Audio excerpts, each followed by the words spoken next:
बिल्कुल करेगी नहीं सर, कर रही है। अच्छा। पिछले 6 महीने से हम लोग लगातार आवाम के बीच हैं। आप देखिए कि केवटी विधानसभा की सड़कों का क्या हाल है। चुने हुए प्रतिनिधि 2020 में क्यों विधानसभा छोड़ के भाग गए, वो तो वही जवाब दें। और जनता इसको बेहतर समझ रही है कि जब वो कहीं और चले गए, वहां से भी उनको कामयाबी नहीं मिली, तो आज फिर केवटी की जमीन पे आके अपनी सियासत को तलाश रहे हैं। डिग्री कॉलेज के नाम पे वोट ले लिया, 5 साल गुजर गया, आज तक कहीं केवटी विधानसभा में डिग्री कॉलेज के नाम पे कहीं पे जमीन भी चिन्हित नहीं की गई। आप फिर इस बार वो डिग्री कॉलेज के नाम पर लोगों से वोट मांगने का काम करेंगे, तो जब आप लोगों के बीच वो आएंगे इस बार, तो जनता उनको सबक सिखाने का काम करेगी और करारा जवाब देगी। सलाम दोस्तों, अभी हम केवटी प्रखंड क्षेत्र के खिरमा में इस वक्त मौजूद है और हमारे साथ बात करने के लिए MIM के केवटी विधानसभा क्षेत्र के भावी प्रत्याशी शकीकुर रहमान साहब मौजूद है।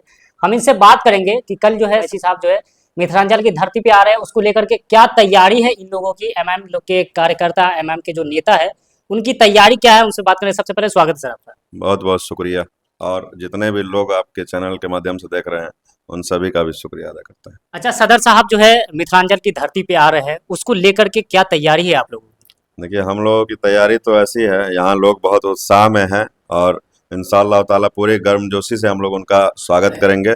कल 9 बजे सुबह दिल्ली मोड़ एयरपोर्ट के पास हम लोग उनका स्वागत करेंगे जो है। अच्छा, देखा जा रहा है कि अभी केवटी विधानसभा में बहुत ऐसे प्रत्याशी जो है अपना चेहरा लेके चुनाव लड़ने की तैयारी में है। उसी के साथ जो है आप भी जो है MIM के पार्टी की तरफ से जो है चुनाव लड़ने की तैयारी में है, आप भी जो है दावेदारी कर रहे हैं, तो आप भी जो है क्षेत्र का भ्रमण कर रहे हैं। और तो आपको क्या लगता है कि इस बार जो है केवटी विधानसभा की जनता MIM को पसंद करेगी? जी बिल्कुल करेगी नहीं सर, कर रही है। अच्छा। पिछले 6 महीने से हम लोग लगातार आवाम के बीच हैं, और जो भी यहाँ मौजूदा जनप्रतिनिधि है या जो बड़े केवटी के नेता हैं, कोई जनता के बीच जाने का काम नहीं कर रहे हैं। किसी की हाजिरी नहीं है। केवटी की आवाम त्रस्त है, अपने मुद्दे को लेके, अपने परेशानियों को लेके सब परेशान हो रहे हैं। जगह जगह जल जमाव की समस्या बनी हुई है। आप अभी यहीं खिरमा में बैठे हुए हैं, जहाँ कार्यालय है। महज 500 मीटर की दूरी पे आप जब गांव में घुसेंगे तो आप जाके देखिए, 2-2, 3-3 फीट पानी लगा हुआ है। कोई जनप्रतिनिधि उस पर संज्ञान लेने को तैयार नहीं है। MIM और हम लोग की पूरी कोशिश है कि हम लोग पूरे केवटी विधानसभा के आवाम से कनेक्ट करने की कोशिश कर रहे हैं, और अल्हम्दुलिल्लाह हम लोगों को मोहब्बत भी मिल रही है लोगों की। केवटी विधानसभा से आप जो है पहली बार चुनाव लड़ रहे हैं या इससे पहले भी कभी लड़े? जी नहीं, ये मेरा पहला बार है, और कोशिश है हमारी कि लोग हम लोगों को मौका दे, लोग अपने बीच का एक आदमी को चुने। और खास तौर पे आज आप देख रहे हैं कि सड़क से लेकर सदन तक आज हिंदुस्तान में मुसलमानों की, दलितों की, शोषितों की, वंचितों की लड़ाई कोई लड़ रहा है, तो हमारे जनाब बैरिस्टर असदुद्दीन ओवैसी साहब लड़ रहे हैं। आज सदन में इतना मुखर होकर के हर मुद्दे पर बोलते हैं, इतना किसी पार्टी में, किसी लीडर में इतनी हिम्मत नहीं है बोलने की। अच्छा सर, एक सवाल ये है कि आप लोग जो है लगातार कई प्रयास किए जो गठबंधन में शामिल होने के लिए, लेकिन जो है आपके पार्टी को गठबंधन में शामिल नहीं किया गया, क्या वजह हो सकती है? बिल्कुल, ये तो वजह साफ है कि आप जानते हैं, और पूरे देश का खास तौर पे अवाम, मुसलमान सब देख रहा है और समझ रहा है इस बात को कि जितने भी सेकुलर कहलाने वाली पार्टी, सेकुलरिज्म के नाम पे तो सिर्फ मुसलमानों को कुर्बान करते आई है।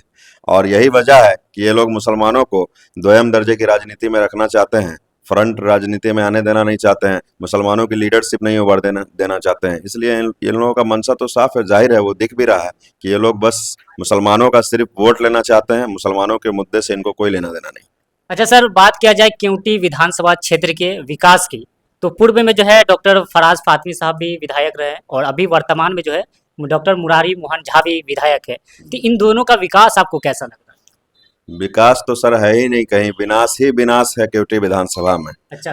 आप देखिए कि केवटी विधानसभा की सड़कों का क्या हाल है, देख रहे हैं ना आप।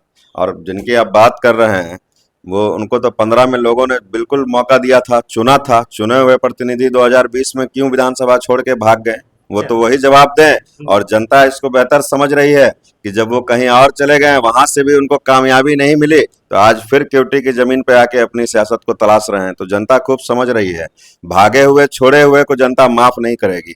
और जो मौजूदा विधायक हैं बीजेपी के, वो तो एकदम निकम्मा विधायक हैं। वो तो बीमार रहते हैं, अब तो उनको रिटायर हो जाना चाहिए।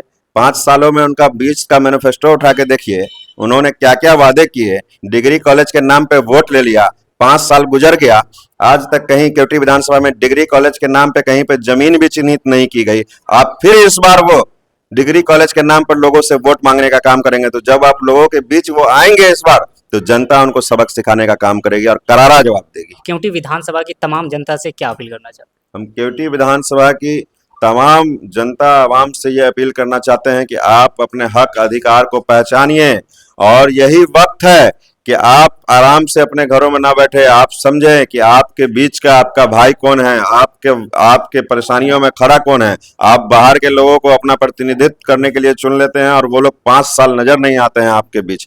तो इसलिए आप पहचानिए। और एमआईएम पार्टी तो पूरे देश में, बिहार में हर जगह लड़ाई लड़ने के लिए ही जानी जाती है। और हम लोग हमारे बैरिस्टर साहब के सिपाही हैं। जब हमारे बैरिस्टर साहब इतना मुखर होकर के हर मुद्दे पर लड़ रहे हैं, आवाज उठा रहे हैं, तो हम लोग भी उनको अपना कायद मानते हैं और हम लोग उनकी रहनुमाई में लोगों की लड़ाई लड़ने की, लोगों की काम करने की लड़ाई लड़ेंगे। अच्छा, क्या लगता है कि एमआईएम पार्टी जो है बिहार में कितना सीटों पर लड़ने जा रही है? देखिए, ये फैसला तो हमारे बड़े सीनियर जो हमारे नेता हैं, हमारे सदर साहब बैरिस्टर जनाब असदुद्दीन ओवैसी साहब, बिहार प्रदेश के सदर हमारे जनाब अख्तरुल ईमान साहब, हमारे युवा अध्यक्ष जनाब आदिल हसन साहब, जो है इंजीनियर आफ्ताब साहब, ये सारे जिम्मेदार लोग मिलकर ये डिसीजन लेंगे। फिलहाल हम लोग की 100 सीटों पर तैयारी चल रही है।